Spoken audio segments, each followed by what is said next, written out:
আজকে আমরা দেখব কিভাবে ফটোশপের ব্যাকগ্রাউন্ডে কালার চেঞ্জ করতে হয়। তো ফটোশপের ব্যাকগ্রাউন্ডে কালার চেঞ্জ করার জন্য আমরা এখানে নর্মালি ক্লিক করব। এখানে টুলবারে যে এই অপশনগুলো আছে এখানে ক্লিক করার পরে আমাদের মন মতো একটি কালার দিয়ে নিব। তারপর ওকে বাটনে প্রেস করব।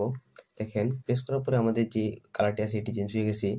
এখন উপরের কালারটিকে যদি আমরা ব্যাকগ্রাউন্ডে আনতে চাই তাহলে আমাদেরকে অল্টার ব্যাক পেজে ক্লিক করতে হবে। আর যদি নিচের কালারটিকে আনতে চাই তাহলে আমাদেরকে কন্ট্রোল ব্যাক পেজে ক্লিক করতে হবে। তো এইভাবে আমরা নর্মালি ফটোশপের কালার চেঞ্জ করতে পারি।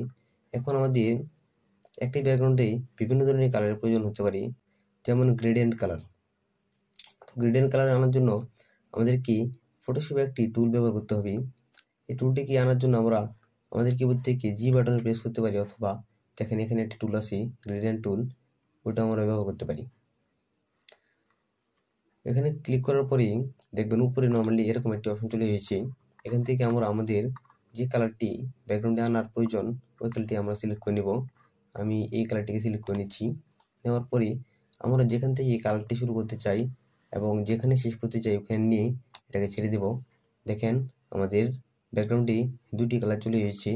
আর যদি তিনটি কালার আনার প্রয়োজন পড়ে তাহলে দেখবেন এখানে তিন কালারও আছে, এই যে তিন কালার। এখান থেকে যেখান থেকে শুরু করতে চাই এবং যেখানে শেষ করতে চাই ওখানে নিয়ে ছেড়ে দেব। দেখেন এখন কিন্তু আমাদের এখানে তিনটি কালার চলে এসেছে।